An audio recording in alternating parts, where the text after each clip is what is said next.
안녕하십니까. 이승만 TV의 이영훈입니다. 오늘 아침 인터넷 여러 신문에서 지난 16일 KBS에서 김용옥 씨가 한 강연의 내용이 보도되었습니다. 제가 그걸 읽고 도저히 참을 수가 없어서 급하게 이 카메라 앞에 섰습니다.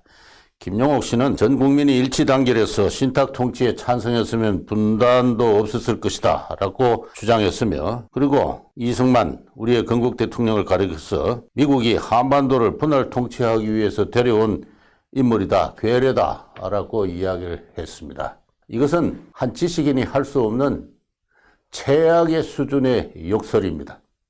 저희 이승만 학당은 이승만 대통령의 업적과 철학을 기리고 그의 명예를 회복하기 위한 목적으로 결성된 기구이기 때문에 이 문제를 침묵하고 넘어갈 수가 없습니다. 저는 이 김용옥이라는 사람은 천박하기 이를 데가 없고, 그 천박하기 이를 데가 없는 것이 마치 역사의 화적대와 같은 놈이다, 그렇게 미리 단정해 놓고 제 이야기를 짧게 좀 시작해 볼까 합니다.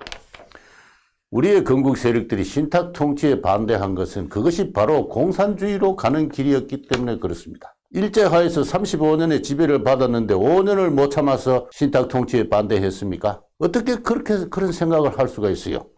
신탁 통치에 찬성한 사람은 합리적인 사람이고 반탁한 사람들은 불통의 꼴통이다, 이렇게 김용옥이는 이야기를 했는데, 당시의 상황을 알고나 하는 소린지 반탁 진영을 구성한 이승만 대통령과 김구 주석의 생각이 무엇인지 알기나 하고 하는 소리인지 모르겠어요. 신탁 통치에 반대를 한 것은 그 길이 공산주의로 가는 길이었기 때문에 그렇습니다. 동유럽의 여러 나라들이 좌우합작을 해서, 좌와 우가 합작을 해서 중도정부를 세우고 했지 않습니까? 바로 그 결과가 어떻게 됐어요?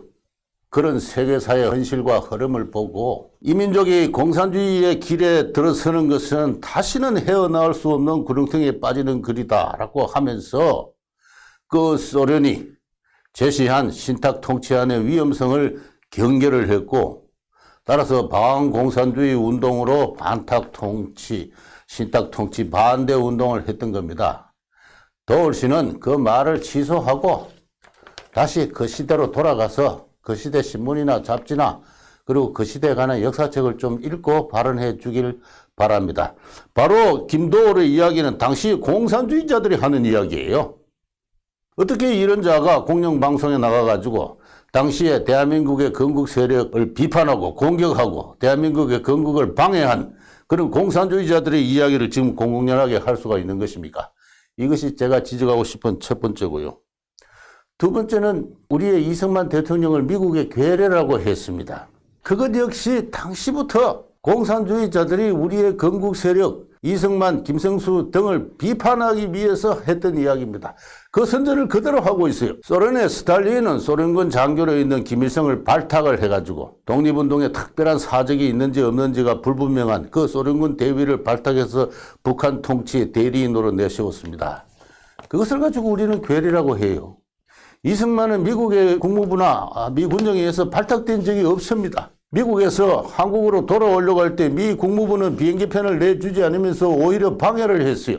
이승만 대통령이 반탁 운동 부르니까 미 국무부는 저 늙은 망명객이 우리의 미국 정책에 반대를 하고 있다고 해서 이승만을 제거하라고까지 이야기를 합니다. 그런 사람이 어떻게 해서 미국의 괴뢰예요? 나중에 건국 이후에 이승만은 이야기했습니다. 우리의 방공운동을 미국은 처음부터 이해하지 못하고 공산주의의 위험을 깨닫지 못하고 우리의 방공운동을 억압해서 우리의 건국 노선에 큰 지장을 초래했다. 뒤늦게나마 미국이 공산주의의 위험을 깨닫고 그리고 우리를 지지함으로써 우리가 이제 건국을 하게 되었다, 이런 이야기를 했습니다. 미국과 맞서가지고 자유민주주의 노선을 관철해온 분이고, 그래서 민족의 반쪽이나마 공산주의로부터 건져내었고 장차 이 남한을 토대로 해서 민족을 자유민주로 통일할 기지를 건설한 그런 분이 이승만이에요.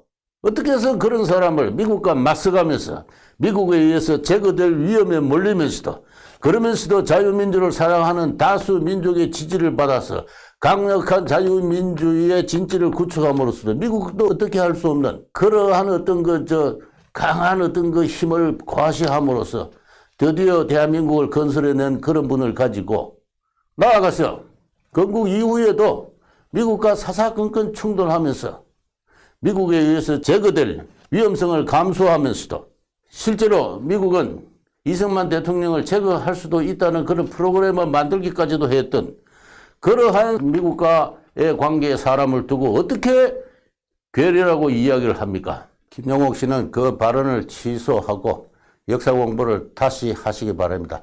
그런 천박한 지식으로 대중강연에 나서지길 바랍니다. 그러니까 천박한 화적대와 같은 그러한 이야기를 할 수밖에 없는 상황이 아니겠어요? 나이도 지긋한 사람이 인생의 말년을 우아하게 기품 있게 갖고 가시길 바랍니다. 세 번째는 국립묘지에 있는 이승만 대통령의 묘를 파내야 된다. 제가 앞서 화적대라고 이야기한 것은 조선시대의 화적들이 남의 집의 묘를 파서 화적질 요구를 한 거예요. 꼭 그와 같은 심정입니다. 대한민국 국민이라면 있을 수가 없는, 할 수가 없는 그런 발언을 지금 했어요. 이승만 대통령의 통치 12년이 진선진미했다고는 이야기하지 않습니다. 진선진미한 사람은 이 세상 어디에도 없어요. 이 세상 어느 나라 어느 정치가도 진선진미하지 않습니다. 그러나 우리는 그가 추구했던 바, 그가 나라를 세운 그 이념과 철학이 광명정대하고 그 결과 오늘날 이 번영된 어떤 경제와 평화로운 민주주의 체제에 살기 때문에 그분에 대해서 감사하게 생각하는 것입니다. 그런데 묘를 파라니요. 이거는 화적대나 하는 소리예요. 김용옥 씨는 어디서 그런 고약한 발상과 말버릇을 배웠습니까? KBS에서는 어떻게 해서 그런 천박한 자를 방송에 출연시켜가지고 세상을 어지럽히고 있습니까? KBS부터 반성을 하시고 그 프로그램을 장단 내려주시기 바랍니다. 그렇지 않으면은 전 자유를 살아가는 전 국민의 심각한 저항에 봉착할 수밖에 없다는 것을 이 자리에서 경고해 드리고자 합니다. 예, 제가 다소 흥분했습니다만은 김용옥이란 사람의 언사가 너무나 거칠고 천박해서 저도 생각지 않게 그렇게 다소 어조가 높아졌습니다. 예, 감사합니다.